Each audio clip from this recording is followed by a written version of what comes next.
dilihat-lihat makin gendut aja mas, makin hitam. Jangan gitu. Kalau buat orang lain mah jangan, kalau buat gue mah oke lah, nggak apa-apa kan kita teman. Itu kan termasuk bully bos.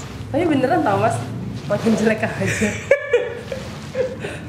Kacau enggak jangan. Kalau misalkan ngomong begitu di luar, kayak di luar gua itu nggak boleh, karena itu termasuk bully. Apalagi ngatain fisik dan ngatain agama dan lain sebagainya itu termasuk bully secara verbal. Ya udah sorry deh mas. Nah iyalah, jangan gitulah. Sebenarnya bully itu apa sih mas? Jadi kalau bully itu menurut hukum itu suatu kekerasan, Mbak. Jadi kekerasan itu ada di dalam dua kategori, kekerasan dalam fisik dan psikis. Nah, fisik itu biasanya ada orang yang kayak pernah lihat kan kalau di film-film yang ditekan si korbannya, iya kayak gitu, ada sedikit tekanan fisik. Nah, kalau verbal secara psikis itu antara mengancam dengan foto atau video atau enggak menjelek-jelekan sebuah tubuh manusia. Misalkan perempuan, lo gemuk banget, lo kayak gini, mengarah ke seksual juga bisa, secara ke intelektual juga sama, kayak gitu, itu semua. Iya, tapi kan kalau sekarang tuh mas kebanyakan orang tuh kayak ya elah gitu aja baper, kan kebanyakan gitu ya kalau misalnya di sosmed gitu kan, misalnya ada yang ngatain kok gendutan gitu, body shaming ya lah ya, body shaming, betul. Makin hitam gitu, kok nggak kurus gitu, kok badannya gemuk, kok rambutnya nggak lurus gitu, kok rambutnya ikel. Kadang ada orang yang anggap itu kayak ya hal biasa, ternyata itu tuh termasuk salah satu body shaming dan termasuk tindakan bully ya mas ya? Iya, jadi kategori biasa dan bully itu tergantung dari yang menerima sama orang yang di luar dari circle-nya yang melihat dan mendengar. Jadi bagi kita yang udah temenan masih biasa, mungkin orang lain yang menerima, ya mungkin viewer menganggap itu sebagai bullying atau enggak sebagai body shaming dan lain sebagainya. Tapi kalau bagi kita yang udah biasa, ya it's okay. Kan tingkat kesabaran orang beda-beda, seperti itu. Balik lagi sih. Jadi kan aku tadi baca-baca juga ya mas, banyak kasus-kasus terjadi akhir-akhir ini kayak di Subang, bahkan sampai melayang gitu loh nyawanya. Nah, kalau tanggapan mas sendiri apa nih? Kalau nanggepin kasus bully yang akhir-akhir ini tuh makin sering terjadi gitu. Kalau misalkan kita ngomong bullying ya, bullying itu kan pada dasarnya kan biasa dilakukan kalau di sekolah itu dari tingkat TK ada, SD ada, SMP ada, SMA ada. Nah, kalau misalkan dalam hukum itu kan kategorinya ada anak di bawah umur sama sudah dewasa. Nah, kalau anak di bawah umur itu bahkan ada kategorinya lagi di bawah 15 tahun, ada yang sebelum menyentuh 17 tahun yang sudah menyuai KTP. Nah, rata-rata bullying itu di tingkat TK, SD, SMP. Iya, di lingkungan sekolah. Iya. Kalau di tingkat SMA itu udah hampir menuju kekerasan juga. Tapi ada juga bullying, cuma lebih ke verbal dan fisiknya. Tapi kalau misalkan sindir menyindir itu di tingkat TK, SD, SMP itu ada. Iya, kayak yang baru-baru terjadi yang di salah satu kampus. Iya. Sama juga kan. Betul, sama di itu juga ada juga di mana namanya di sekolah SMA yang ternama juga ada di daerah Tangerang ya kalau nggak salah seperti itu. Jadi bisa dibilang tuh kalau misalkan bagaimana tanggapannya, kalau misalkan di dalam hukum sendiri itu kan dibedakan ada dua ya, yang namanya apa sih upaya yang dapat dilakukan bagi orang-orang yang mengetahui bullying itu. Kalau misalkan sudah diketahui siapa pelakunya, kan sebenarnya mereka kan di bawah umur ya. Nah, kalau di bawah umur itu masih tanggung jawab orang tua. Oke. Ya, tanggung jawab orang tua. Kenapa tanggung jawab orang tua? Karena orang tua lah yang mendidik di saat itu.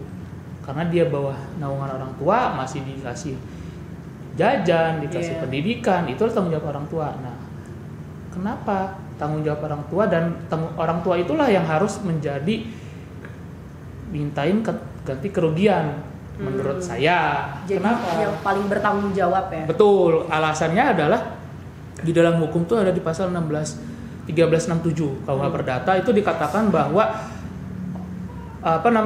anak di bawah naungan orang tua yang tinggal serumah dan segala macamnya itu intinya ada di pasal 1367 KUH Perdata dapat dimintai pertanggungjawaban. apabila sudah diketahui siapa pelakunya. Yeah.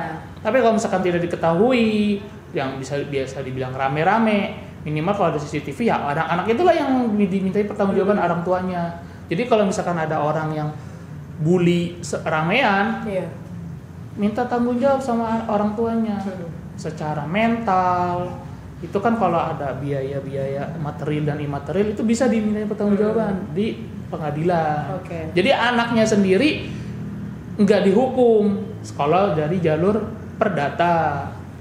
Tapi kalau misalkan jalur pidana, balik lagi karena dia di bawah umur ada namanya undang-undang tentang peradilan anak, di mana hukumannya itu hanya palingan rehabilitasi, kemudian kerja sosial dan lain sebagainya lah. Tapi tidak ada namanya penghukuman secara pidana penjara. Kalaupun ada itu paling udah menyentuh kalau dia udah melakukan tindak pidana kekerasan, udah termasuk pidana kekerasan dan atau enggak udah ada pembunuhan oleh anak kan juga ada, kan gitu yang di bawah umur. Nah itu sistemnya beda lagi. Kalau udah menghilangkan nyawa, melukai orang lain. Tapi kalau secara fisik, secara psikis di Indonesia palingan itu rehabilitasi, pembinaan dan sebagainya. Masih itu pun masih bisa dibilang kategorinya kalau bisa jangan dipidana, ultimum remedium namanya, seperti itu. Jadi penguatan terhadap kejiwaannya gitu.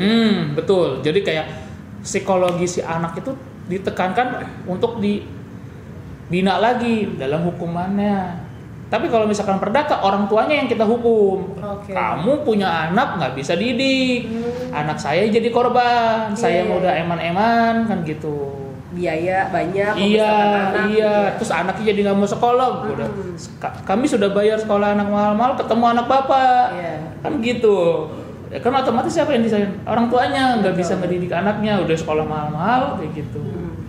Gitu sih. Tapi ini menarik Mas, tadi kan Mas bilang peran orang tua tuh di sini sangat besar ya terhadap terjadinya kasus bully. Nah seringkali anak-anak ini keterbukaan terhadap orang tuanya ataupun orang terdekatnya itu tuh kurang gitu. Jadi mereka tuh kayak nyimpan sendiri gitu loh Mas. Misalnya nih si anak katakanlah seorang anak SD gitu ya, mungkin dia menghadapi banyak bully di sekolah, tapi ketika pulang ke rumah beberapa anak itu justru mendem sendiri gitu loh Mas.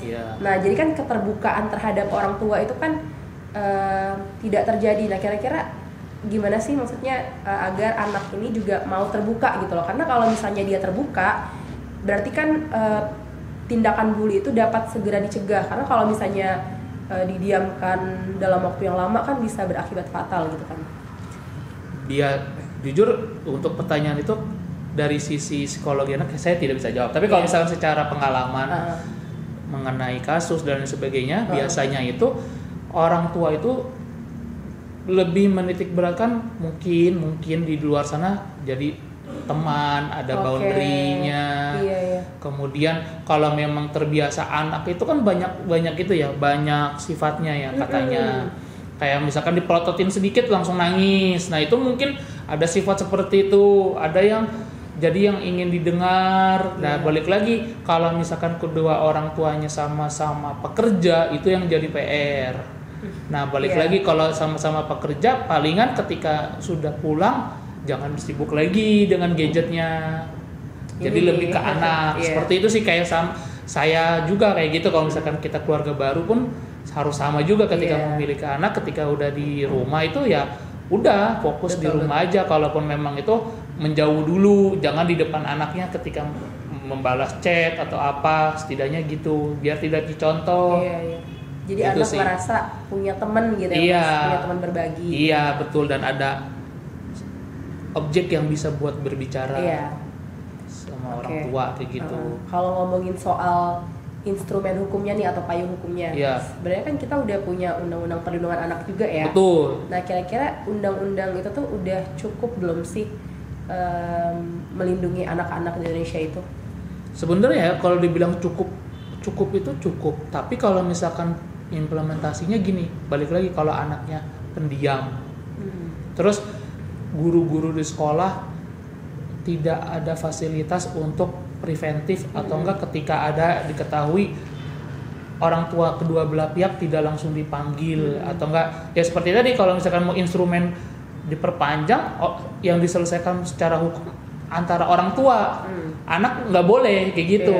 Kalau secara perdata seperti tapi kalau ada pidana pasti kan rame, kepala sekolah dipanggil, habis itu guru wali kelas dipanggil, semuanya dipanggil. Tapi kalau misalkan perdata kan kalau dia nggak hadir ya berarti kasus nggak jalan dong, benar nggak? Tapi kan kalau pidana ada namanya untuk keadilan, itu paksaan sifatnya. Jadi kalau misalkan udah masuk ke ranah pidana justru berantakan. Dibilang cukup nggak cukup itu udah cukup semua. Cuma ya balik lagi hukumannya ya cuma pembinaan. Tapi kalau misalnya anak yang udah menyentuh dewasa sulit, udah menyentuh merana ke remaja menuju dewasa agak sulit. Dia punya pemikirannya sendiri, punya ideologinya sendiri. Tapi kalau misalkan anak kecil sulit juga. Kenapa? Karena dia orang lain, bukan orang tua. Balik lagi kan, ujung-ujungnya kan ke orang tua. Kalau orang tuanya juga capek udah cari kerja, nyari uang, udah balik lagi kan. Iya benar. Kayak lingkaran setan. Kayak gitu. Hukum udah ada, tapi kalau misalkan orang tuanya pengawasannya terus habis itu gurunya juga kurang maksimal, mungkin ada beberapa itu kan ya gimana sih, perbedaan sekolah negeri dengan sekolah swasta juga berbeda, perlakuannya, kualitasnya juga berbeda. Ada yang menyediakan BP, ada yang tidak menyediakan. Itu kan hal-hal seperti itu kan perlu juga seperti itu. Berarti kalau bisa aku garis bawah ini berarti semisal ya Mas, satu ini korbannya adalah anak di bawah umur, misalnya 10 tahun. Si pelaku juga seumuran nih 10 tahun. Berarti si pelaku ini nggak bisa dipidana? Enggak. Oke, hanya direhab ya? Iya, palingan direhab dan diajarin. Itu pun agak aneh kalau orang lain yang ngajarin. Iya kan?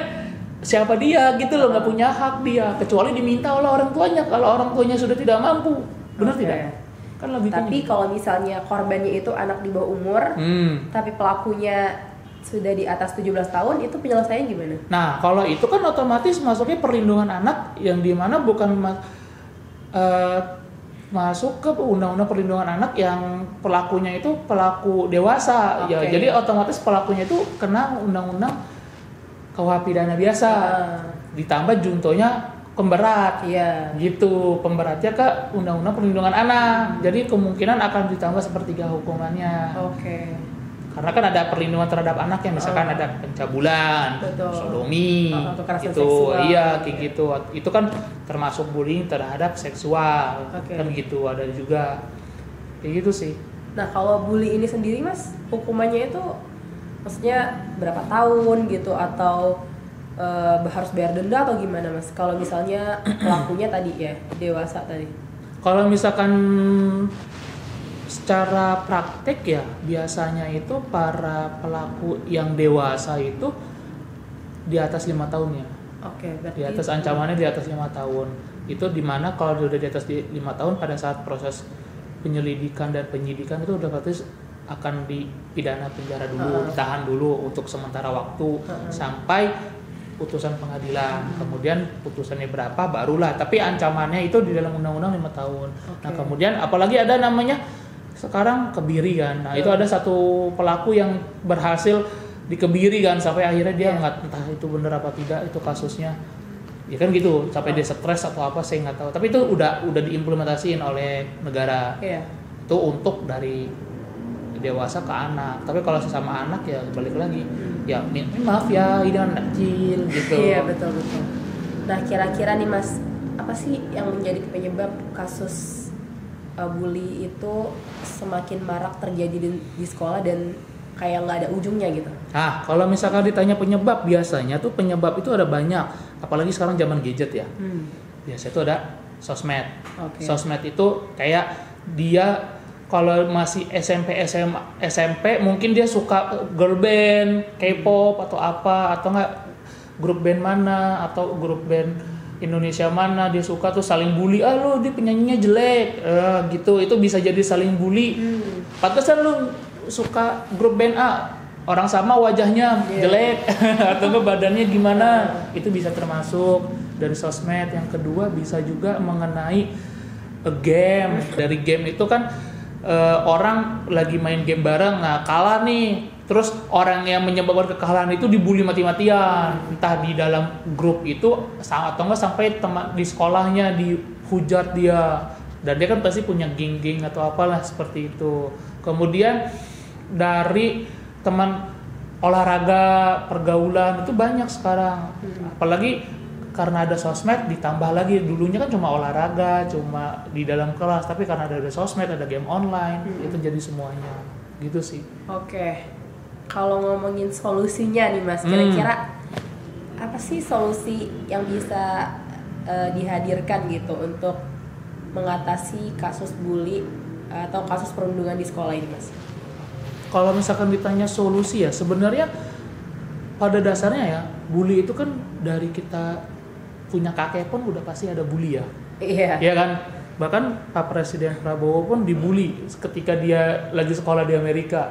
Iya kan? Dia cerita banyak di TV bilang dia dibully sama tentara Amerika kayak gitu. Dia bilang gini. Bahkan orang dewasa pun dibully. Jadi bisa dibilang apa sih solusinya? Ya balik lagi dari orang tua yang ngedidik anaknya. Kamu kalau dibully tuh satu antara nerima atau lawan.